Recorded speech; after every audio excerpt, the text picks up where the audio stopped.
Now, I like to start off the show with a segment I call Jury Duty. And this is where I ask a trivia question, and you, the audience, get to submit your answer through the website, which is www.mbunderoath.com. Now, the first person to submit the correct answer will receive a gift as well as a mention on the next show. Now, today's Jury Duty question is, which one of these cartoons has not been made into its own movie? Teen Titans, Rugrats, Jimmy Neutron Boy Genius, or SpongeBob SquarePants? All right, submit your answers. Now, don't go anywhere. We have a great show lined up with is made available to provide general information and a general overview of legal principles. Viewers should not rely on the information provided without consulting an attorney who is licensed to provide legal advice. Topics and ideas shared on this show are not to be used as a substitute for legal advice from a licensed attorney in your state.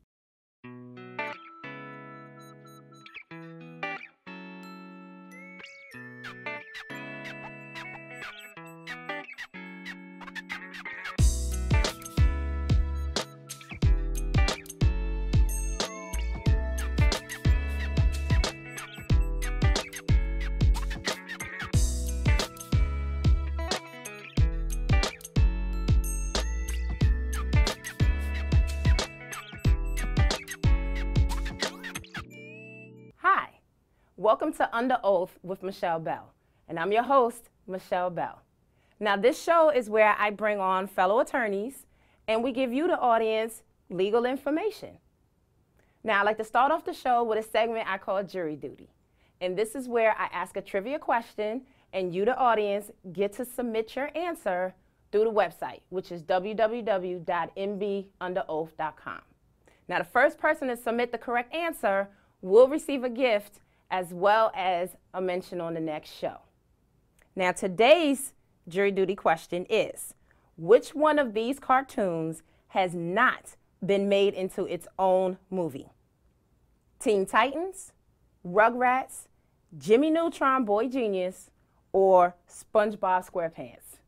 All right, submit your answers. Now, don't go anywhere. We have a great show lined up with an awesome guest. We'll be right back. I love taking care of my mom. It wasn't easy at first. She learned how to better communicate her needs. And you learned how to not ignore yours. I discovered how to make healthier meals. And I discovered how much I enjoyed them. Becoming a caregiver is a learning experience for everyone. Find articles, tips, and tools from experts and others who have been in your place. The Caregiving Resource Center at aarp.org/caregiving. Hey, welcome back to Under Oath with Michelle Bell. Today, my guest is Mr. Leslie Orlando Perry. He's a licensed attorney in the District of Columbia Courts, as well as the federal bankruptcy courts in District of Columbia and Maryland. So, welcome, Mr. Perry. How are you doing today? I'm doing great. I'm happy to be here. It's great to be here to be talking about something that I love to do. Okay. Yeah. And what will be the subject you're discussing today? Well, we're discussing landlord-tenant law today. So, how did you get into law? Well, short story. My friend said he wanted to go to law school. He asked me to apply with him. I applied. He ended up going to graduate school. Long story short, that's how I got into law. Okay, well, it worked out for you. So how long have you been practicing? 8 years in the District of Columbia. That's where I'm licensed at. And I'm from New York, so I know the Bronx, that is. I know. I hate to depress some people, but proud person from the Bronx that is down here in D.C. practicing landlord-tenant law or real estate law in general. Oh, great. So, okay, so let's get into the information so that the public knows a little bit more about landlord-tenant. Now, you are going to be discussing landlord-tenant in general as well as D.C., or how are you going to work that? Well, that's how I gear my presentations. I have a presentation that I would do at the public library here, and it will be general concepts about landlord-tenant law, which can be very complicated at times, but I try to give specific nuances to the D.C. area, because it could be very, as they say, idiosyncratic or very technical at times. Okay. Well, let's get into it. Yeah, so the presentation is legal literacy. And I try to say legal literacy in that there's different areas of the law that people might think they know, but they really don't know. Even some attorneys, they might think they know certain things, but they really don't know. So I have different areas of the law that I discuss. And this one is landlord-tenant law, which in DC can be very technical, as I said before. And I try to go through three main principles. One is that what is landlord-tenant law in general? Two, understanding landlord-tenant law in the District of Columbia. And pretty much to say, I'm a landlord-tenant attorney. Not a lot of people like to admit that, but that's what I am. I like helping people. I like helping tenants that might have issues. I love helping small landlords, which I'm also a small landlord in DC. So I like helping the groups of people that might need help because of the different issues that might come up. So the areas that I like to speak on today is the sources of landlord-tenant law. Where does it come from? Some of the process, because that's some where lay people might come into court, they might not even know which way to go. I like to explain that you go to court and you just sit there and you listen, and that there's different things that you can do, even though you might not be an attorney. But I like to show the different areas of law they can learn from in that area. Knowing the meaning of contract and lease, explain the differences between federal law and District of Columbia law, and know the meaning of housing quality standards and rent control, and describe housing conditions court.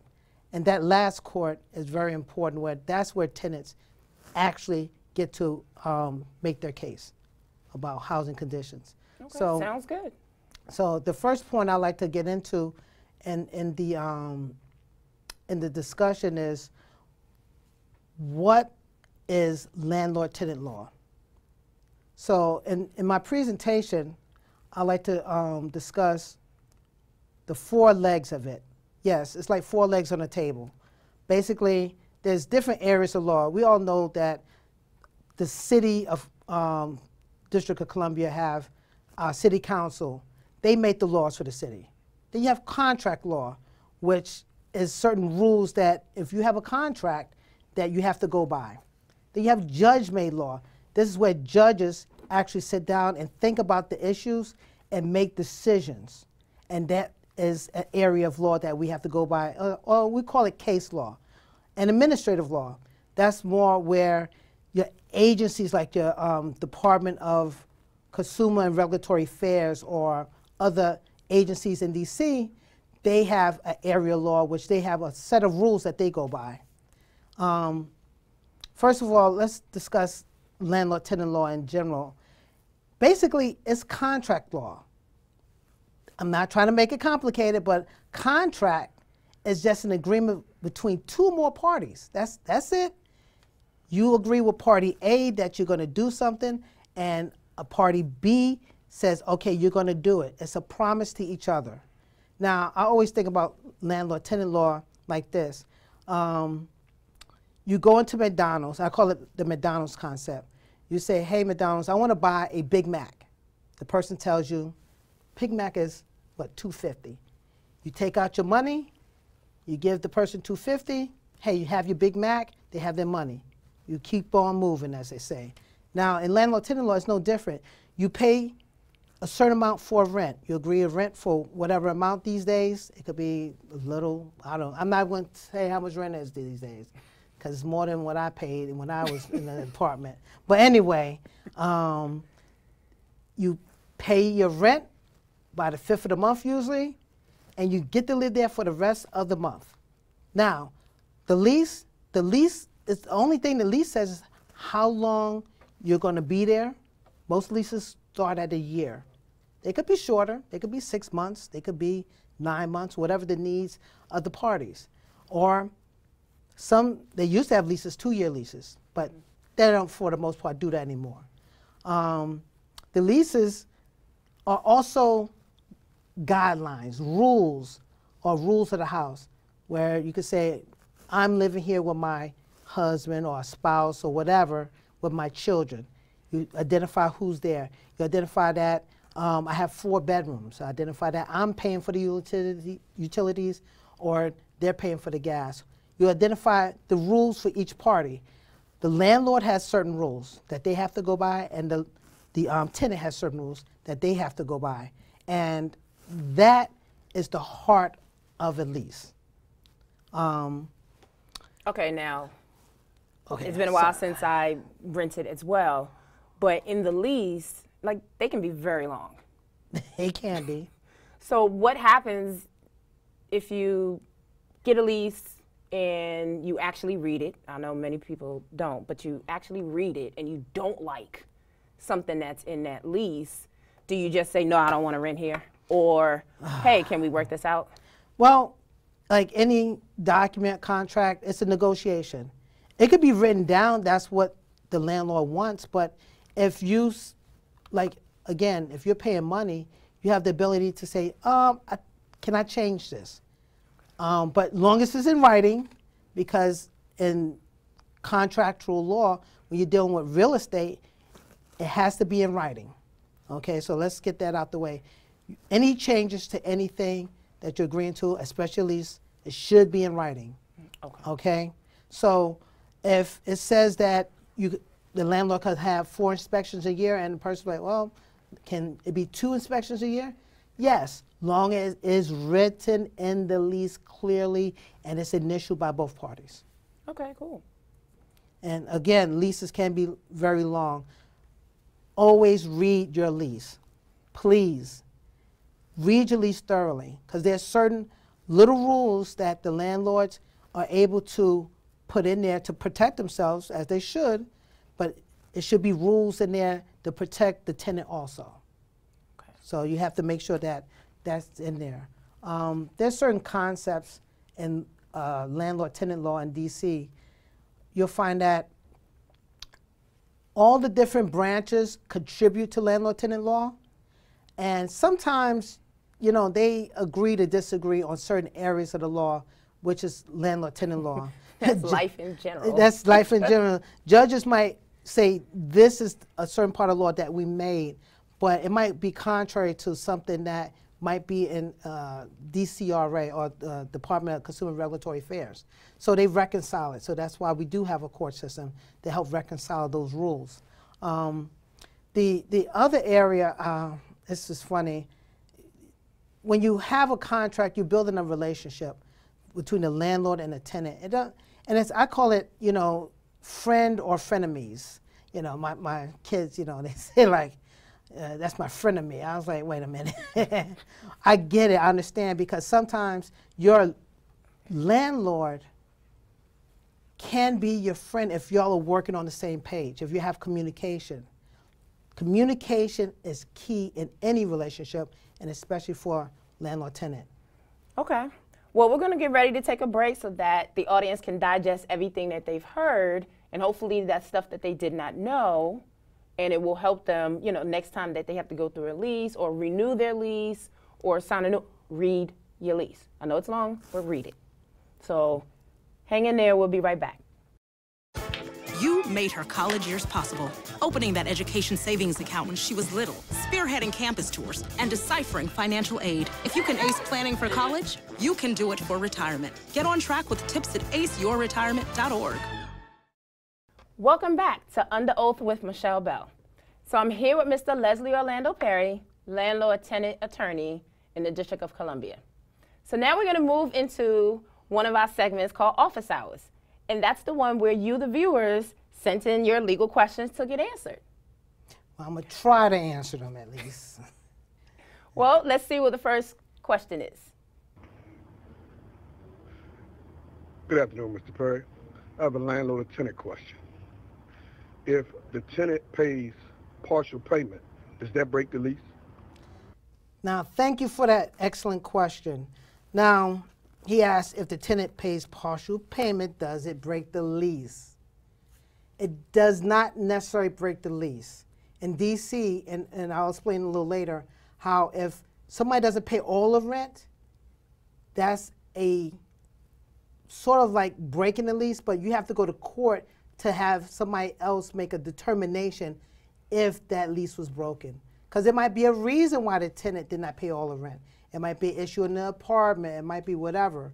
But there are legal reasons why a tenant may not pay all of the rent, and that's why we go to court to make that determination. But that's an excellent question. I like that. Okay, so is that just in the District of Columbia, or is that across the board that partial payment may not be an automatic lease breaker? Well, generally, if you say the McDonald's concept where a Big Mac costs $2.50, and say that they give you half a Big Mac, well, you might say, hey, I'm not going to pay $2.50 if I get a half a Big Mac. The same thing in the landlord-tenant relationship. If you are a tenant that's not receiving heat, that might cause an issue. So you might not want to pay all your rent. But the concept is that generally if there's an issue in the apartment and you don't pay all your money, you still have to go to court to resolve it. It doesn't mean that you officially broke the lease, but it means that somehow y'all need to resolve it. Okay, so what happens if like the tenant just doesn't want to pay the rent? They don't really have a legitimate reason. They just that's why the landlord is going to court to file what they call a complaint, and it describes how they broke the lease. If one of the conditions is that they pay a certain amount of dollars a month, and they don't do that, that's breaking what we call a contract, the agreement between the two parties. You go to court and say, judge or whoever, this person did not pay their rent. They violated the lease. You could request money judgment, or you might want possession of your apartment back, and they have to move out, generally. Okay. Oh, sounds good. I believe we have a second question. So let's see what that is. I'm a landlord in the District of Columbia who has a tenant that has been residing in my property for several years. I don't have a lease. The tenant is behind in the rent, and I want to proceed to evict them. What steps do I need to undertake? Wow, that's a very good question.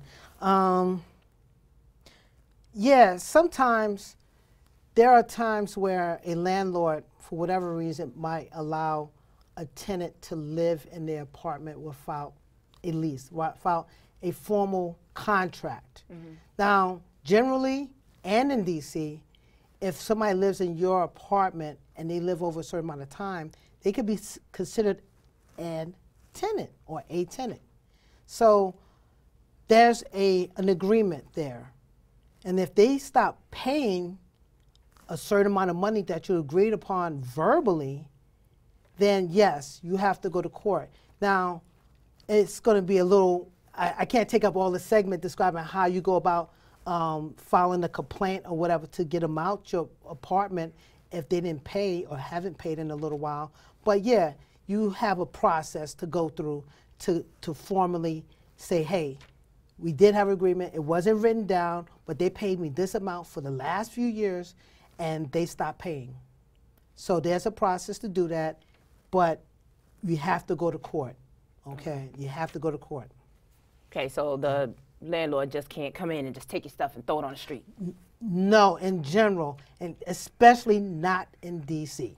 Okay. Okay, remember that. Not in D.C. Without going to court first. Without going to court first.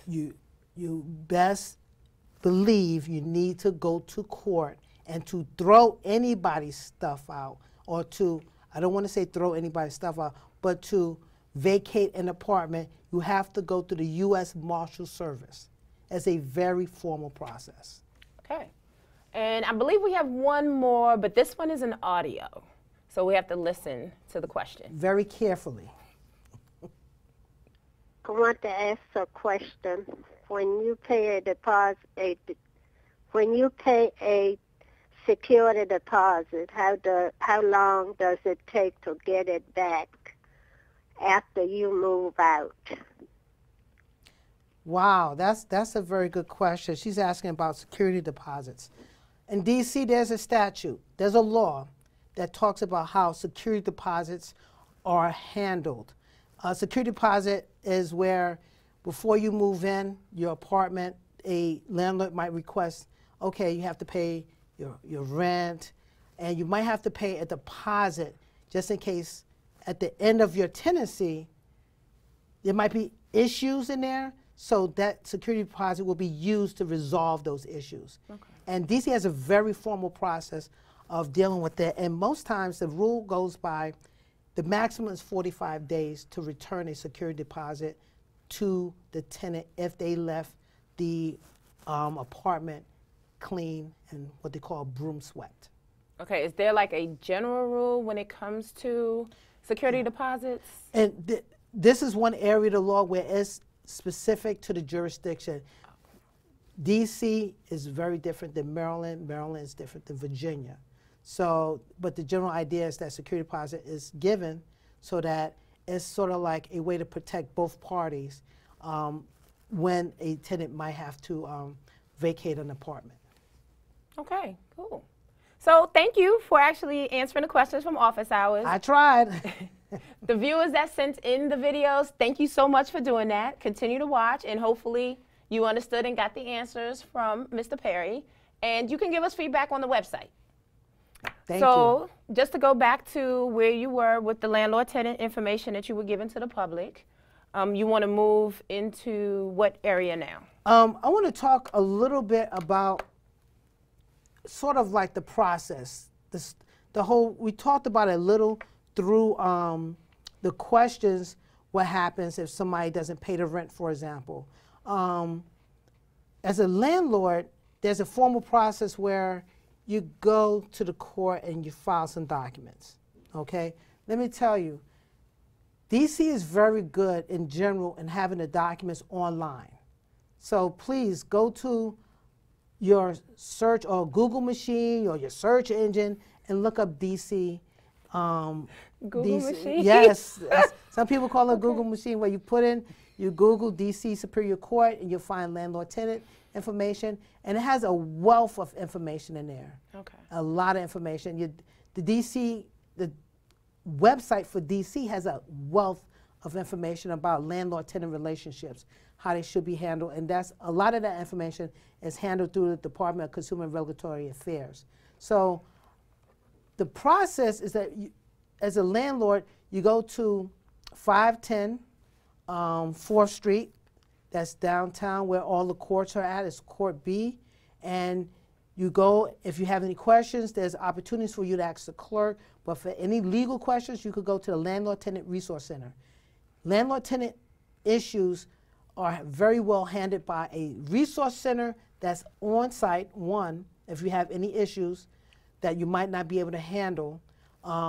Two, there's different resource organizations in the city to help you handle the questions, similar questions that the viewers that came on here asked. Okay. So there's Bread for the City. There's all these very good organizations to answer a lot of questions. Landlord-Tenant Resource Center does listen to landlord questions also. Okay. So to give the process, we want to do a quick run of the complete process. So you know that you have an issue. You need to be a landlord-tenant court. You go down to the building. You fill out your paperwork. Mm-hmm. You give it to the clerk get back to you. Then you serve. You serve the tenant. It has to be through a process. So you're doing it from the landlord perspective. I'm doing it from the landlord perspective. Okay. Now, if there's I don't want to get too thick in the weeds with it. Well, just in general, a list. So you want to, as a landlord, you want to go to the courthouse to get the filing in and have it properly served so you can go to court. If you're a tenant, if you receive anything, go to the Landlord-Tenant Resource Center to ask them, how do I deal with this? Okay. And once that's done, you go to court, you get a court date. At the court date, you get to talk to the judge. After you get to talk to the judge, then you start to resolve it. Mediation, I suggest getting into the mediation process quickly and often. That will help you to understand each other's issues, because mediation will help you to discuss issues that you might not have known existed.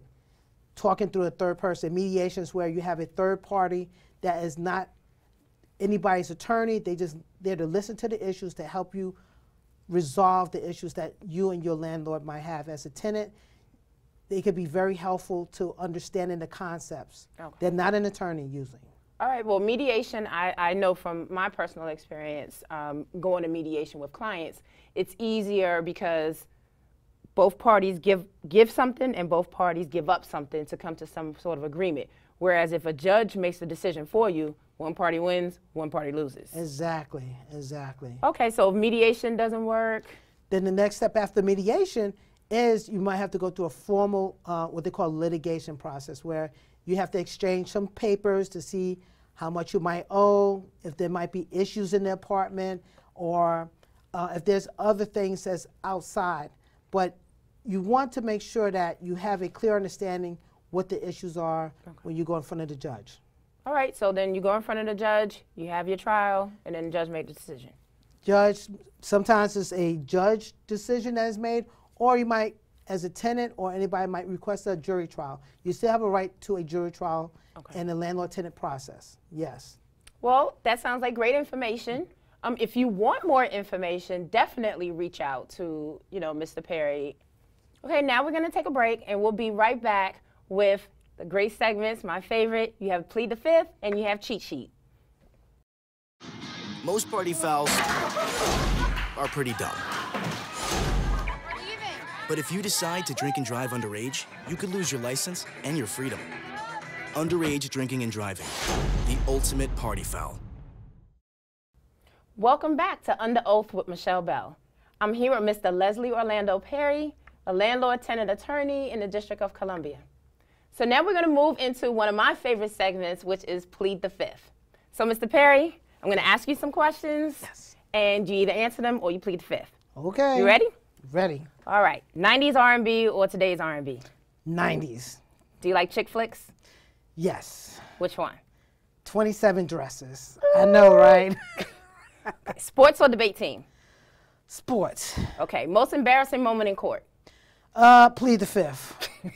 Definitely. Okay. Guilty pleasure song you play and dance to when no one's looking? Gloria Gaynor. I know. Which one? I Will Survive. Oh, wow. Most craziest thing you did in college? Woo, Plead the Fifth. Definitely. Well. Oh. That's the end of the segment. Excellent. So now we're going to go into the next segment, which is Cheat Sheet. Now, Cheat Sheet is where we give legal tips in layman's terms. So what tips do you have for the audience? Well, simple. Read your lease. We talked about leases as contracts. Read it thoroughly. 2, for landlords, no general leases. Get a DC-specific lease, please. Communicate with each other. Talk with each other real quickly about any issues. And 3, document everything. If you send a note to your landlord or the tenant, vice versa, document it. Very simple, those 3 things. Oh, well, that's wonderful. Thank you for those tips, Mr. Perry. So now I'm going to say thank you so much for being here. And how can they reach you, Mr. Perry, if they have questions about landlord-tenant? Easy. Orlando at lperrylaw.com. As Orlando as in Orlando, Florida, at lperrylaw.com. Thank you. Please send me email. Well, thank you, Mr. Perry, for coming on the show. It was a pleasure being here. Great. And I thank you, the audience, for tuning in. And I also thank you for sending in those great questions for office hours. That was wonderful. Keep them coming. You can submit those, and if there's questions you want me to read or ask on Plead the Fifth, you can submit those as well. Just go to the website, which is www.mbunderoath.com, submit them, and see what else is on the website. It's all information just for you. Till next time.